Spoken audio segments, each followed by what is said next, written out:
오늘은 여섯 번째 계명 6 살인하지 말라라는 제목으로 하나님 말씀 전하겠습니다. 제목 그대로 굉장히 짧은 구절입니다. 살인하지 말라.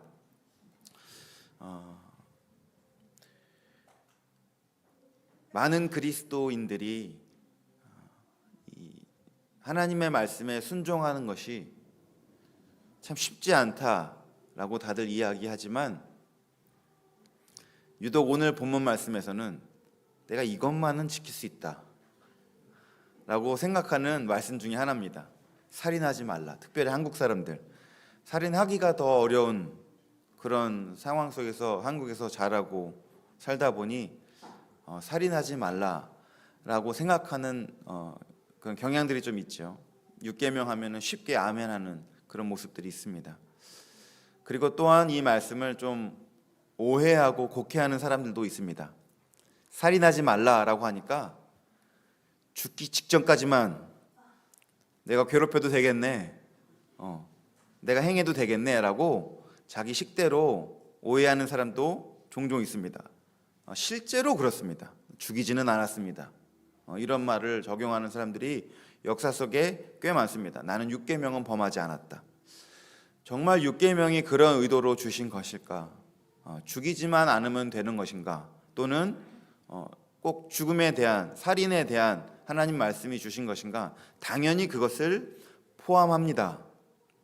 우리가 이 계명에 대해서 보게 될 때에는 문자 그대로 이해하는 것보다 하나님이 이 계명을 주신 의도, 목적, 하나님의 마음, 이런 것들을 보는 것이 굉장히 중요하죠. 그래서 우리가 계명 하나하나를 보면서 하나님 이 계명에 단순히 한 문장을 주신 것이지만 그 안에 참 많은 하나님의 마음들이 담겨져 있구나라는 것들을 우리는 계속 보아왔습니다. 1계명부터 4계명까지가 하나님에 관한 관계에 대한 내용들을 주목한다면 지난주부터 보게 된 5계명부터는 우리 사람과 사람 사이의 관계에 대한 내용들이 많습니다. 특별히 가장 먼저 온 계명이 부모를 공경하라 였죠. 사람과 사람 사이의 관계에서 하나님께서 처음 주신 것, 약자가 될 수밖에 없는 부모, 그러나 그들이 얼마나 우리에게 귀하고 존귀한 분들인지, 우리에게 생명을 주신 분들이라는 것을, 하나님이 허락하신 분들이라는 것을 기억하게 하며 그들을 보호하고 돌보고 존대하라는, 공경하라는 그런 말씀을 우리가 봤습니다. 똑같이 이어서 6계명에 처음 나오는 계명의 말씀이 살인입니다. 그럼 5계명과 6계명을 같이 놓고 보면은 겹치는 영역이 있습니다. 그것은 무엇이냐면 바로 생명에 관한 것입니다. 생명, 부모를 공경하라라는 말씀에 나에게 생명을 주신 하나님이 나에게 허락하신 나의 생명의 근원, 부모님이라는 것처럼 이 6계명도 사실은 이 생명의 존엄성에 관한 것이에요. 생명. 여러분 언제부터 생명을 귀하게 여겼습니까? 사실은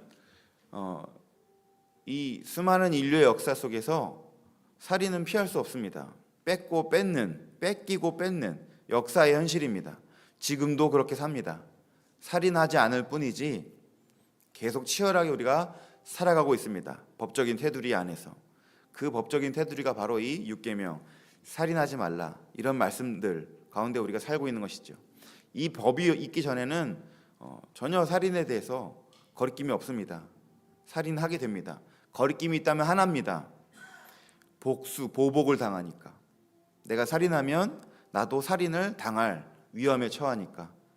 그래서 안 했을 뿐이지 법이 있기 전에는 얼마든지 하게 됐고, 법이 생기고 난 이후에도 법 때문에 안 하는 것이지 얼마든지 우리는 서로 이 위협을 가하는 그런 인생 속에서 살아가게 되죠. 문명이 발달하면서부터 법들이 생기고 문화가 생기면서 이 계명들이 생기게 됩니다. 보통 문명이 나타난, 우리가 흔히 학교에서 배웠던 4대강 근처에서 생긴 이런 고대 문명들은 기원전 BC 거의 약 3,000년 정도입니다. 그러니까 그때부터 이런 살인하지 말라라는 법들이 제정되었습니다. 질서를 위해서. 이 10계명도 모세의 때입니다. 모세의 때 그러면 우리가 보통 BC 한 1500년도 정도로 여깁니다. 그러니까 비슷한 시기입니다. 다 그 마음때쯤 이런 법들이 제정된 것입니다. 그러니까 기독교도 그런 의도로 준 것이냐라고 생각할 수도 있습니다. 물론 공동체 안의 질서를 위해서도 이 말씀이 필요합니다. 그러나 성경을 가만히 읽어보면 하나님이 이 6계명을 주시기 전부터 계속 이 생명에 대해서 강조하고 있음을, 사실은 처음부터 이 생명에 대해서 말씀하고 있음을 우리는 알게 됩니다. 뭐라고 말씀하시냐면 사람을 가리켜서 하나님의 형상이다라고 창세기에서 말씀하십니다. 내가 사람을 하나님의 형상으로, God's 이미지로 만들었다라고 합니다. 그러니까 우리의 생명이 사실 하나님을 표현하고 의미합니다. 그래서 이 살인하지 말라라는 계명은 사실은 하나님의 생명에 관한 것이라서 대단히 우리에게 중요합니다. 나는 한 번도 6계명을 어긴 적이 없어라고 우리가 쉽게 생각할 수 있는 말씀이지만 이 내용을 본질적으로 들어가 보면 내가 과연 하나님의 생명, 사람에 대해서 존귀히 여기고 있는가, 그들을 살리는 삶을 살고 있는가, 생명을 귀하게 여기고 있는가라고 묻는 질문입니다. 그렇다면 이 6계명은 굉장히 우리에게 매일매일 와닿는 말씀입니다. 무시할 수가 없는 계명입니다. 내가 사람을 어떻게 대하는지가 이 6계명에 드러나기 때문입니다. 그래서 늘 이 6계명은 우리에게 묻습니다. 너는 사람을 살리는 삶을 살고 있는가? 사람을 죽이는 삶을 살고 있는가? 생명을 귀히 여기는 삶을 살면서 말하고 행동하는가? 생명을 하찮게 여기면서 나 아닌 다른 사람의 생명은 무관심하게 여기고 나와 상관없게 오히려 천하게 여기는 그런 삶을 살고 있지는 않는가? 이 살인하지 말라라는 6계명 안에 이런 무거운 또는 중요한 매우 실천적인 그런 내용들이 우리에게 들어있는 것입니다.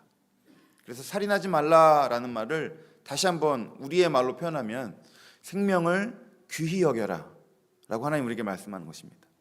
사랑하는 성도 여러분, 이 6계명 말씀을 통해서 살인하지 말라, 우리의 삶에 생명을 귀히 여기라라는 하나님의 말씀으로 듣고 순종하며 나아가는 저 여러분 될 수 있기를 예수님의 이름으로 축복합니다. 성경에서 말하는 생명을 귀히 여기는 것 또는 생명을 무관시하며 또는 심지어 나가서 죽이는 삶을 살게 되는 것, 우리는 그런 삶에 어떻게 영향을 받는지를 좀 오늘 묵상하고 싶습니다. 어떤 삶이 성경이 말하는 생명을 죽이는 삶인가? 그런 삶은 왜 나타나게 되었을까? 이런 것들을 좀 살펴보고 싶습니다. 사실은 한 단어로 얘기하면 이것은 죄에 관한 것입니다. 처음 죄가 들어왔을 때부터 하나님은 이 생명에 관한 이야기를 하셨습니다. 먹으면 정령 죽으리라. 그러니까 사실은 죄가 들어왔다라는 것이 우리에게 이 생명과 사망, 그때부터 시작된 이야기입니다. 살인하지 말라라는 얘기는 이 죄에 관해서는 뗄래야 뗄 수 없는 이 우리에 대한 얘기구나라는 것을 묵상하면서부터 계속 알게 됩니다. 사실 이 말씀을 제가 준비하면서 한 가지 깨달았던 것이 있는데 무엇이냐면, 제가 이 출애굽기 20장 13절 말씀을 가지고 한 번도 설교해 본 적이 없습니다. 그리고 한 번도 설교를 들어본 적이 없었습니다. 저한테 미지의 세계였어요. 6계명 말고 좀 패키지로 묶어서 설교할까? 6계명만 하기에는 이거 쉽지 않은데 하나님 6계명만 뭐 어떻게 설교하죠? 라고 하면서 묵상하게 될 때 하나님이 나는 생명에 대해서 말씀하길 원한다 라고 마음을 주셨고, 그 마음을 딱 받고 나서 성경을 보고 나니까 입장이 바뀌었어요. 전에는 6계명을 어떻게 설교하지? 라고 하다가 이제는 이 많은 내용을 어떻게 줄이지? 성경이 처음부터 끝까지 생명에 관한 말씀입니다. 계속 생명에 관한 말씀, 요한계시록까지 영원한 생명에 관한 말씀, 창세기서부터 이 생명, 죽이는 일에서부터 시작되는 말씀, 계속 이 말씀이에요. 그래서 제가 좀 요약을 했습니다. 정리를 했어요. 내가 죽이는 삶을 살게 하는 일들은 어떤 것이 있나, 성경에서 어떤 것들을 우리에게 말씀하는가 라는 것들을 좀 정리해서 주목해서 봅니다. 그래서 제가 그 내용을 주목해서 봤을 때 첫 번째 눈에 든 것은 창세기부터 시작된 이 생명, 사망에 대한 계명이에요. 첫 번째 살인 사건, 기억하십니까? 죄가 나오고 나서 첫 번째 열매의 성경의 기록입니다. 창세기 4장에 나오게 돼요. 우리 한번 같이 읽어볼까요? 창세기 4장 8절 말씀 시작. 가인이 그의 아우 아벨에게 말하고 그들이 들에 있을 때에 가인이 그의 아우 아벨을 쳐 죽이니라. 아멘.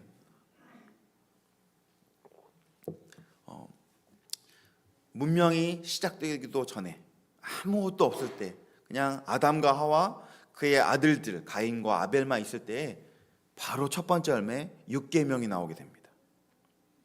살인. 가인이 아벨을 죽이죠. 제가 8절만 읽었는데 여러분도 너무나 잘 아는 스토리이기 때문에 8절만 읽었는데 왜 아벨을 죽입니까? 하나님이 아벨의 예배는 억셉트하고 받고 가인은 디나이 받지 않습니다. 아벨이 가인에게 무슨 짓을 했을까요? 가인은 왜 아벨을 죽였을까요? 누구나 또 이렇게 해서 상상하는 분들이 있죠. 염장을 질렀겠지. 자기 마음대로 성경을 읽으시면 안 됩니다. 나는 받았지롱 뭐 이렇게 했으니까 가서 죽였겠다. 그런 스토리는 아닙니다. 여러분 너무 나가셨어요. 그런 게 아니에요. 가인이 그냥 자신은 안 되는데 옆에서 보니까 누군가는 되는 걸 보니까 너무 미움의 감정, 원망의 감정이 그를 사로잡은 것입니다. 그리고 그 감정의 노예가 되니 그가 살인한 것입니다. 여기서 우리가 알게 되죠. 우리가 죽이는 삶을 살게 하는 첫 번째 원인 바로 우리 안에 있는 감정입니다. 미움, 원망 이런 감정들. 여러분 미움의 감정이 사람을 죽일 수 있습니까? 얼마든지 죽일 수 있습니다. 얼마든지 죽일 수 있어요. 저 돌이켜보면 제 안에서도 이 미움의 감정이 폭발할 때 그런 사람을 죽이기까지 미워하는 그 충동적인 감정이 있었다는 것이 제 기억 속에 막 지나갔어요. 어린 시절 막 이 감정이 컨트롤되지 않았을 때 이 분노가 이 미움이 내가 힘이 없어서 못했을 뿐이지 얼마든지 할 수 있겠구나라는 생각을 이게 스쳐스쳐 지나가더라고요. 그냥 까닭없는 그 감정이 나를 사로잡습니다. 그 미움의 감정이 죽입니다. 사람을 죽이는 것이에요. 가인이 아벨을 그렇게 죽이는 것입니다. 딱 하나 때문에 바로 미움의 감정. 여러분 이것이 얼마나 무서운지 모릅니다. 그러니까 이 살인하지 말라, 생명을 귀히 여기라라는 우리를 그 말씀에 순종하는 방해하는 첫 번째 장벽이 뭐냐면 우리 감정이에요. 미움의 감정. 성경이 그것을 우리에게 보여줍니다. 로마서 12장 17절부터 19절 말씀에 우리에게 이 감정에 대해서 하나님께서 어떻게 다뤄야 할지를 말씀해 주십니다. 우리 한번 세 구절 한 목소리로 합독해 보겠습니다. 아무에게도 악을 악으로 갚지 말고 모든 사람 앞에서 선한 일을 도모하라. 할 수 있거든 너희로서는 모든 사람과 더불어 화목하라. 내 사랑하는 자들아 너희가 친히 원수를 갚지 말고 하나님의 진노하심에 맡기라. 기록되었으되 원수 갚는 것이 내게 있으니 내게 갚으리라고 주께서 말씀하시니라. 아멘. 악을 악으로 갚지 말아라. 이것은 가인에게 나타났던 그 상황보다 한 걸음 더 나아갑니다. 여러분 악을 악으로 갚지 말아라. 사실 아벨은 악도 아닙니다. 그는 선이라고 할 수 있어요. 그러니까 선한 자에게 악하게 대하지 말아라 라고만 말씀해도 사실은 우리에게 버거워요. 그 미움의 감정이 그렇게 무섭습니다. 내게 옆에 있는 그 아벨이 귀한 사람인데도 불구하고 내 안에 있는 감정이 악을 행하게 합니다. 그런데 로마서는 더 나아갑니다. 그가 선한 사람이 아니라 악한 자라고 해도 악을 악으로 갚지 말아라 라고 말합니다. 그러나 이 감정을 우리가 컨트롤하는 것도 버거운데 하나님께서 더 나아가게 우리에게 계명을 주신 것이죠. 살인하지 말라라는 말만 해도 잘 묵상하다 보면 쉽지 않다는 걸 알 수 있는데 로마서 말씀을 보면 야, 너 대단한 건데 예수님은 마태복음서에 제가 읽지는 않지만 더 나아가서 형제를 미워하지도 말라라고 얘기합니다. 더 힘든 우리에게 그 말씀을 주세요. 여러분, 이게 어떻게 가능합니까? 이 감정 어떻게 컨트롤하겠어요? 여러분, 여러분의 어떤 그 힘든 감정들 때문에 너무나 좌절하고 낙심하고 치열한 싸움을 살고 계시지는 않습니까? 사람이 다 웃는다고 속까지 웃고 있지는 않다는 것을 우리가 잘 압니다. 그냥 그렇게 행동할 용기가 없어서 못하는 분도 있고, 그냥 다른 것으로 해결하니까 티를 안 내는 분들도 있고, 다 그 안에 감정들을, 속 사정을 우리가 다 알지 못합니다. 감정을 정복하고 컨트롤하는 건 쉽지 않습니다. 하나님이 그런데 그것을 우리에게 원하십니다. 방법을 그런데 알려주고 원하십니다. 우리가 오늘 읽은 본문 말씀에 있는 거예요. 로마서 12장에 뭐라고 말씀하시냐면, 다시 보시면 그 마지막 구절에 너희가 친히 원수를 갚지 말고 하나님의 진노하심에 맡기라. 그러니까 나에 있는 이 감정을 내가 행동하는 게 아니라 하나님한테 맡기고 하나님께서 심판하시도록, 하나님께서 행동하시도록 그렇게 내어드리라라는 것입니다. 이것은 악에 대한 것입니다. 나에게 악하게 대한 자들에 대하여서 그 판단을 하나님께 넘기라는 것입니다. 그러니까 나의 감정을 늘 우리가 어떻게 다뤄야 되냐면 하나님께 올려드리는 연습을 해야 됩니다. 주님께 맡기는 것을 우리가 적용해야 돼요. 자꾸 그 감정에 집중하면 그 감정이 폭발합니다. 더 커집니다. 생각하면 생각할수록 열받네. 이 말은 진리입니다. 자꾸 생각하니까 거기에 함몰되는 거예요. 하나님은 우리가 그것에 묵상하지 말라고 하십니다. 하나님께 맡기라고 하세요. 하나님, 제 이 어려운 괴로운 감정을 주님께 내어놓습니다. 주님께서 다뤄주십시오. 주님께서 일해 주십시오라고 자꾸 우리가 그 일을 해야 됩니다. 그게 죽이는 삶에서 살리는 삶으로 돌아가는 길입니다. 좀 더 나아가서 가인의 이야기를 우리가 다시 한번 묵상하면, 가인은 악을 악으로 갚은 게 아닙니다. 가인은 선을 향하여서 악하게 행동한 것입니다. 왜 그렇습니까? 이 미움의 감정, 그 감정 깊이 들어가 보면 아벨이 미운 게 아니라 아벨의 예물을 받으신 하나님이 미운 것입니다. 그러니까 이 죽이는 삶은 사실은 하나님을 향하여 대적하는 것입니다. 내가 누군가를 향해서 미워하는 감정을 깊이 들어가 보면 여러분, 그 하나님의 형상을 미워하는, 다시 말하면 하나님을 향한 미움이 내 안에 있습니다. 하나님, 저 사람 너무 미워요, 제 편 들어주세요 라고 우리가 그렇게 쉽게 기도할지 모르겠지만, 깊이 들어가 보면 하나님을 미워하는 것이에요. 내게 이러한 상황을 주신 하나님을 향한 원망과 미움이 있다는 것이에요. 하나님은 그것을 아시고 이 6계명을 통해서 우리의 마음을 죽이는 삶이 아니라 살리는 삶으로 회복시키기를 원하십니다.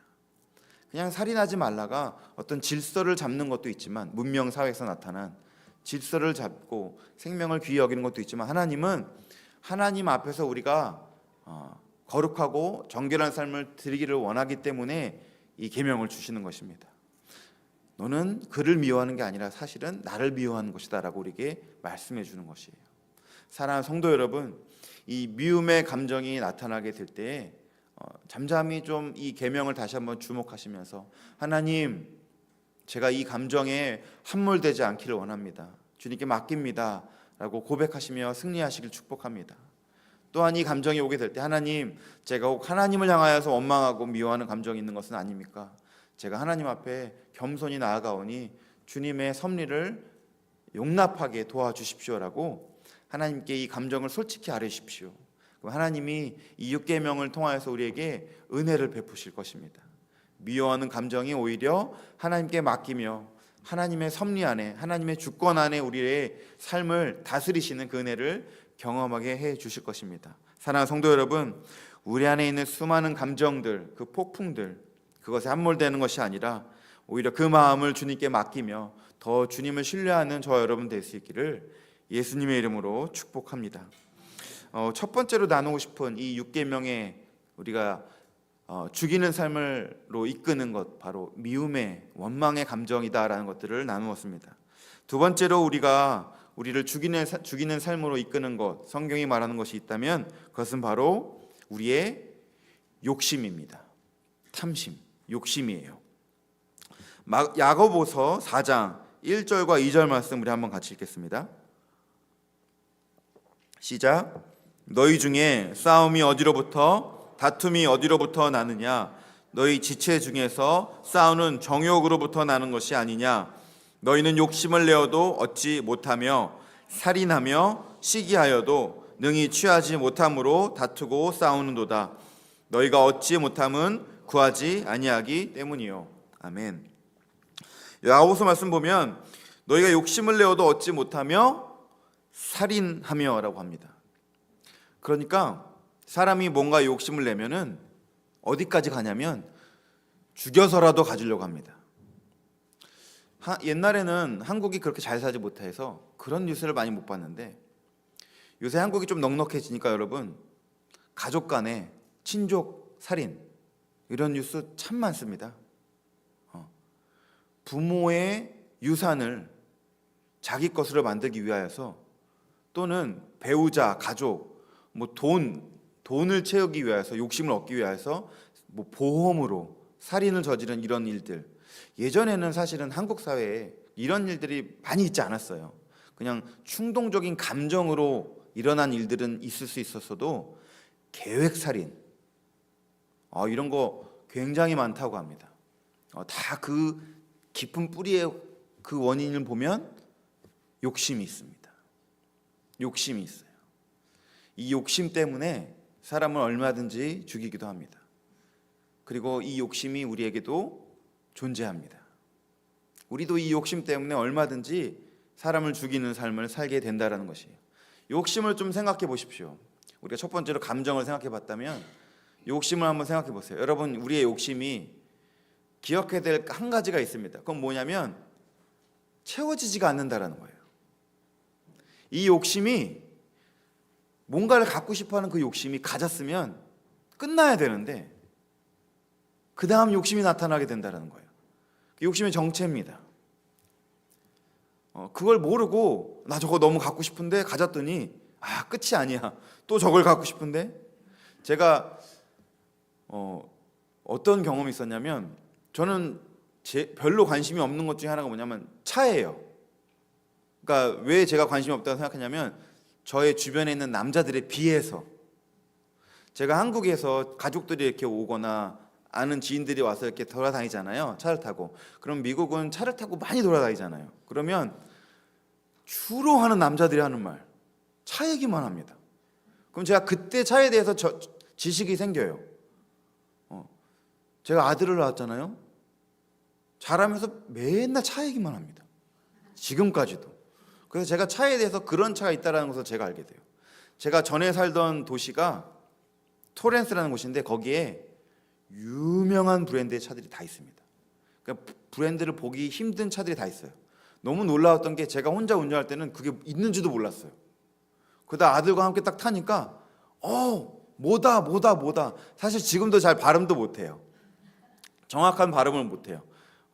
그냥 아예 제가 가질 수 없는 영역이니까 상상도 안 했던 것 같아요. 근데 아빠 저게 얼마인 줄 알아? 아빠 저게 어떤 건 줄 알아? 저게 마력이 뭐시고 막 얘기하는데 뭔 소리야? 이렇게 막 얘기를 들었는데 그렇게 관심이 없다가 제 눈에 들어온 게 있었어요. 딱 제 수준에 혼다 CB. 몇 년도인지 기억이 안 나는데 딱 봤는데 우와 너무 이쁘게 잘 만들었다. 야, 저거 디자인 너무 이쁜데? 어떻게 저렇게 이쁘게 만들었지? 라고 하면서 와, 정말 별거 아닌 차인 줄 알았는데 차를 저렇게 디자인을 만드니까 야, 저거는 계속 타도 질리지 않겠다 라고 생각했었어요. 몇 년 안 돼서 질리더라고요. 몇 년 안 돼서 그때는 그렇게 멋있어 보였던 디자인이었는데 어느샌가 제가 딱 그 디자인을 봤는데 너무 촌스러워 보이는 거예요. 제 눈이 잘못된 건가요? 왜 그때는 멋있어 보였는데 지금은 그게 촌스러워 보일까? 다른 게 나타나기 시작했어요. 제 눈이 다른 것에 만족함을 바뀌게 된 거예요. 그러니까 이전 게 제게 만족을 못 줬던 거죠. 제가 TV를 많이 안 봅니다. 재밌어 하지 않아요. 드라마는 어렸을 때 되게 좋아했어요. 그러다가 장성에서는 그냥 안 보게 됐어요. 너무 시간 낭비가 많아서 거기 이렇게 오래 앉아 있는 게 쉽지가 않아서 그냥 안 보게 되다가 오랜만에 TV를 다시 보게 된 프로가 있어요. 그게 뭐냐면 제가 유학 와서 2010년에 유학 와서 시작한 나는 가수다, 나가수라는 프로였어요. 아내가 너무 같이 보자 그래서 봤는데 제가 그때 그걸 보면서 뭘 느꼈냐면 귀가 뚫리는 경험을 했어요. 와, 노래를 듣는 게 이렇게 즐거운 일인가? 이렇게 아름다운 노래를 듣는 게 이렇게 기쁜 일인가? 그러면서 다 봤습니다. 그러면서 너무 즐거웠어요. 야, 정말 잘 부른다. 정말 잘 부른다. 이렇게 잘 부를 수 있을까? 이렇게 더 잘 부를 수는 없을 거야 라고 생각했는데 그때부터 그런 프로가 계속 나와요. 그런 노래 부르는 경연 프로그램이 계속 나와요. 지금까지도 나와요. 제목이 바뀌어갖고 장르도 바뀌어갖고 뭐 트로트도 나오고 발라드도 나오고 뭐 막 별의별 게 다 나와요. 전 세계가 이 노래 부르는 이 서바이벌 경연 프로그램이 막 나오더라고요. 제가 뭘 느꼈냐면 이게 귀가 들어도 만족함이 없어요. 야, 이렇게 잘 불러? 그러다가 또 다른 잘 부르는 사람 나타나면은 이전에 잘 부르는 사람이 그냥 사라져 버려요. 와, 또 불러? 새로운 얼굴이 계속 나와요. 이 눈으로 보는 것, 귀로 듣는 것, 입으로 먹는 것. 와, 욕심이 채워지지가 않는 거구나. 더 대단한 게 나오니까 또 그걸 내가 구하고 아, 만족은 끝이 없구나. 이 욕심은 끝이 없구나 라는 것을 알게 돼요. 그러니까 이 욕심 때문에 그걸 채우려고 얼마든지 육계명 사람을 죽이는 일까지도 한다는 것입니다. 그래서 하나님이 이 살인하지 말라라는 계명을 통해서 우리에게 주시는 것은 그 욕심에 대해서 눈을 뜨기를 원하시는 거예요. 욕심으로 사람의 생명을 살리는 삶을 살 수가 없다. 그 욕심은 결국 죽이게 된다라고 말씀하세요. 예수님이 이 욕심에 대해서 누가복음 12장에 이렇게 말씀합니다. 우리 한번 12장 15절 말씀 같이 한번 읽겠습니다. 시작. 그들에게 이르시되 삼가 모든 탐심을 물리치라. 사람의 생명이 그 소유에 넉넉한 데 있지 아니하니라 하시고. 아멘. 욕심으로 넉넉함을 추구하는 그 삶이 나의 생명을 살리는 삶이 결코 되지 않는다라고 주님이 정확하게 말씀하십니다. 여러분, 그러니까 우리가 욕심으로 넉넉해지려는 삶을 돌이켜서 성경이 우리에게 원하는 것은 무엇이냐면 지금 내게 허락한 것에 만족하고 자족하는 것을 지금 시작해라라고 말씀합니다. 그게 생명의 삶이다. 그게 살리는 삶이다. 여러분, 욕심으로 우리의 삶을 이끌면 감사가 사라집니다. 감사할 수가 없어요. 더. 우리가 보통 자녀들을 향해서 이런 얘기를 할 때가 있어요. 너무 욕심이 없는 것도 문제라고. 너무 욕심이 없는 것도 문제라고. 좀 사람이 이렇게 뭔가 좀 이렇게 진취적이게 욕심을 내서 하려고 해야지 뭐가 일이 이루어지지. 그냥 좋죠 뭐 이러고 그냥 마냥 이렇게 좋게 하는 거, 여러분, 그 영역이 아닙니다. 우리가 자녀들에게 말하는 뭔가 욕심을 내라는 얘기는 어떤 일에 대해서 열심으로 신실하게 온 마음을 다해서 하라는 말이기 때문에 그것은 맞는 말이에요. 성경에서 말하는 욕심은 차고도 채워지지 않는 나의 그 마음에 다른 것으로 채우지 말고 하나님이 나의 삶에 지금 충만하게 임재하도록 나의 마음을 내어드려서 그 마음을 하나님으로 충만케 함으로 만족하고 자족해라 라는 그 말씀을 하는 것입니다. 세상의 것으로 채우려고 해도 그 욕심이 나의 삶을 채우지 못하니 하나님으로 나의 삶을 채워서 만족하라라는 말씀을 우리에게 주는 것입니다. 욕심을 내려놓을 수 있는 방법 딱 한 가지가 바로, 유일한 한 가지가 바로 그것입니다. 나의 마음을 하나님으로 충만케 하는 것입니다. 여러분 하나님의 마음이 여러분의 삶을 충만케 하십니까? 여러분의 마음이 주님으로 인해서 만족하고 충만함으로 인해서 자족하십니까? 날마다 여러분 자고 일어날 때 고백하십시오. 주님, 저 주님으로 가득 찬 삶을 살기를 원합니다. 주님, 제가 이런 것들이 없어서 좀 부족해 보이지만 제가 다시 한번 진리를 보니 저는 주님 때문에 이미 충만한 존재입니다. 그렇게 고백하십시오. 늘 잘 때 늘 그 고백을 하세요. 하나님으로 인해 저는 충만합니다. I am content. 고백을 하세요. 저는 꽉 찼습니다. 하나님, 저는 하나님으로 충분합니다. 만족합니다. 여러분 한번 고백하시겠어요? 하나님, 저는 하나님으로 충만합니다. 충분합니다. 만족합니다. 자꾸 고백을 하십시오. 여러분, 이것이 6계명을 지키는 실천적인 방법입니다. 하나님으로 충만하게 되면, 그것이 넘치게 되면 여러분 액션을 안 할 수가 없습니다. 욕심을 낼 수밖에 없어요. 하나님의 욕심이 그때부터 내 안에 시작됩니다. 영혼을 향한 열심, 열방을 향한 욕심, 선교를 향한 열망, 에너지가 넘치는 것입니다. 하나님으로 충만해야 그렇게 일이 나가게 되는 거예요. 세상의 욕심으로 나서 나는 에너지들은 나를 좀먹고 나를 지치게 하고 힘들게 하고 피곤하게 합니다. 계속 고갈돼요. 계속 망가지는 거예요. 다른 것으로 채울 수 없습니다. 하나님으로 충만해야 됩니다. 사랑하는 성도 여러분, 살인하지 말라. 내가 욕심이 나를 결국 죽이는 삶까지 이끌 수 있음을 기억하면서 하나님으로 만족하여 살리는 삶을 살아가는 저 여러분 될 수 있기를 예수님의 이름으로 축복합니다. 첫 번째로 우리가 감정에 대해서 얘기했으면, 두 번째로 이 욕심, 이 6계명과 연관되었음을 보게 됩니다. 마지막 세 번째입니다. 죽이는 삶을 살게 되는 또 한 가지 영역, 바로 이 제일 중요한 영역입니다. 마귀입니다. 죽일 수밖에 없는 일이 생기게 된 원흉, 마귀의 권세가 있습니다. 우리 요한복음 8장 44절 말씀 한번 같이 읽어보겠습니다. 시작.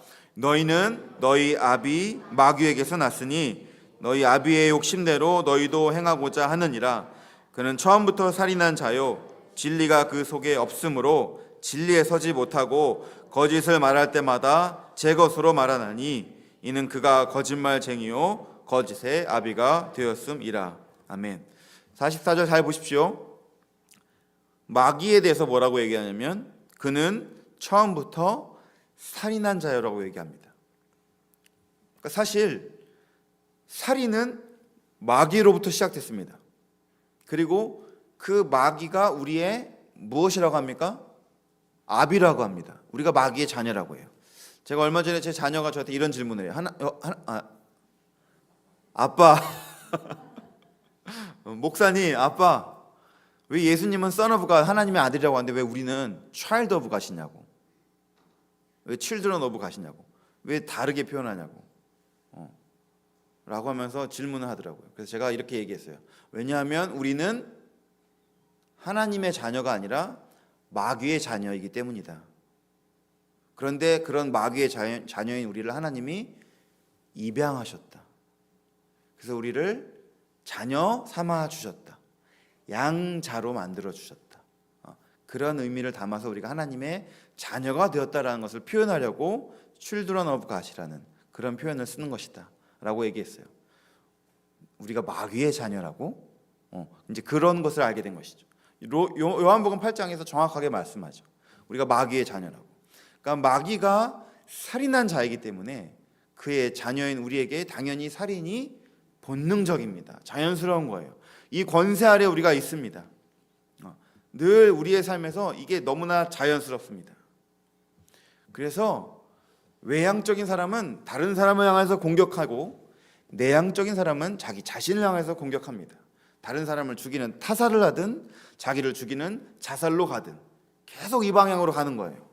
마귀의 자녀인 우리의 존재가 그렇습니다. 그게 우리로 하여금 이 살인하지 말라라는 계명으로부터 자유롭지 못하게 해요. 계속 죽이고 죽임 당하는 일들이 나타나는 것이죠. 요한복음 10장 10절에도 다시 한번 이 말씀이 강조됩니다. 우리 한번 같이 읽어보겠습니다. 시작. 도둑이 오는 것은 도둑질하고 죽이고 멸망시키려는 것뿐이요 내가 온 것은 양으로 생명을 얻게 하고 더 풍성히 얻게 하려는 것이라. 아멘. 마귀를 도둑이라고 표현합니다. 마귀의 목적은 죽이는 것입니다. 예수님, 여기서는 예수님입니다. 예수님이 오신 목적은 살리는 것입니다. 그러니까 마귀의 권세는 늘 죽이는 영역이고 하나님의 권세는 늘 살리는 영역입니다. 우리가 어디에 속해 있느냐가 이 6계명을 지키느냐 못 지키느냐의 결과로 이어진다라는 것입니다. 이 마귀의 권세가 늘 우리로 하여금 가만히 있어도, 내가 굳이 악한 사람을 만나지 않아도, 또 내가 미움이나 어떤 유혹을 만나지 않아도, 가만히 있어도, 무인도에 심지어 나 혼자 있어도 마귀가 있기 때문에 결국 우리를 죽이는 삶으로 이끈다라는 것입니다. 내 주변 환경의 문제도 아니고 내 안에 있는 내면의 문제도 아닙니다. 더 궁극적인 죽이는, 처음부터 살인한 자인 마귀의 존재가 있습니다. 이것 때문에 우리가 6계명을 순종할 수 없게 계속 이끈다라는 것이에요. 너무나 중요한 영적인 진리입니다. 그래서 여러분, 우리로 하여금 이 미움의 감정들, 또 유혹들을 넘어서서 늘 우리가 깨어 있어야 되는 것이 무엇이냐면, 나로 하여금 죽이는 삶으로, 죽음의 길로 이끄는 존재가 있음을 우리가 스위치를 켜야 됩니다. 내가 늘 이 죽이는 삶으로 누군가 멸망의 길로 나를 이끌고 있는 존재가 있구나라는 것들을 알아야 돼요. 가만히 있으면 가는 겁니다. 여러분, 그러니까 사탄들이 아주 쉽게 얘기하죠. 지옥으로 가는 길은 아주 간단합니다. 내비두면 됩니다. 그냥 가는 거예요. 그 길로. 돌이켜야 사는 길로 갈 수 있습니다. 그러니까 성경이 우리에게 이 마귀의 권세를 이기기 위해서 그래서 무언가를 하라라고 명령합니다. 가만히 있으면 이 권세에 사로잡히기 때문입니다. 뭐라고 말씀하신지를 우리가 보게 되면 에베소서 6장 11절 12절 말씀입니다. 우리랑 같이 읽어보겠습니다. 시작. 마귀의 간계를 능히 대적하기 위하여 하나님의 전신갑주를 입으라. 우리의 씨름은 육을 상대하는 것이 아니요 통치자들과 권세자들과 이 어둠의 세상 주관자들과 하늘에 있는 악의 영들을 상대함이라. 아멘. 마귀의 간계, 우리를 죽이는 삶으로 이끄는, 멸망으로 인도하는 그 간계를 대적하기 위하여서 11절에 하나님의 전신갑주를 입으라 라고 말씀합니다. 하나님의 전신갑주를 입으라. 11절 말씀 한번 보시겠어요? 하나님의 전신갑주를 입으라.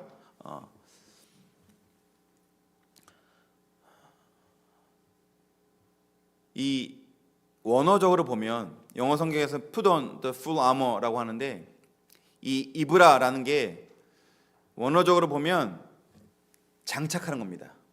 equip, 장착하는 거예요.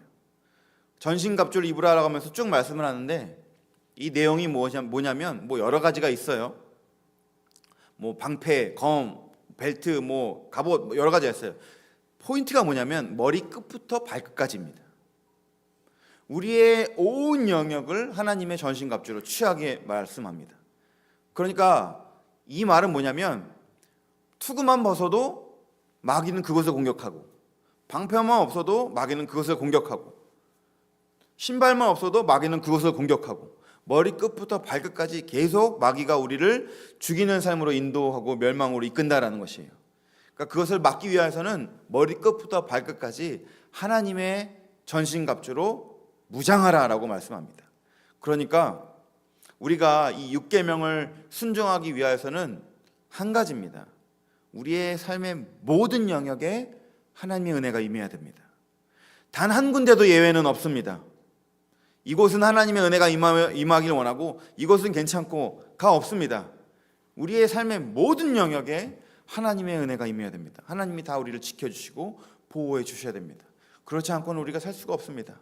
그래서 우리가 하나님의 전신갑주를 입으라라는 말씀을 순종하기 위해서 우리가 행해야 될 것은 무엇이냐면, 우리가 자꾸 모든 영역에서 은혜의 자리를 만들어 찾아가야 됩니다. 은혜의 자리, 하나님이 나를 지금 지키시고 보호하시는 것을 경험하도록. 여러분, 여러분의 일터에서 그냥 일하면 안 됩니다. 하나님이 그 일터에 임하셔서 우리를 보호하시도록 그 자리를 은혜의 자리로 만들어야 됩니다. 은혜의 자리, 직장에 여러분 출근을 하시면 기도를 하셔야 돼요. 하나님께서 지켜달라고, 보호해달라고. 여러분이 가정에 들어가면 기도를 하셔야 돼요. 하나님 이 가정을 지켜달라고, 보호해달라고. 어디 뭐 멀리 여행 가서 여행 갈 때, 비행기 탈 때 하나님 비행기 안전하게 이륙하게 해주세요. 이게 아니라 모든 영역에서 하나님의 인도하심과 돌보심, 나와 함께 하심을 간구해야 됩니다. 그렇지 않고서는 이 마귀의 관계를 이길 수가 없습니다.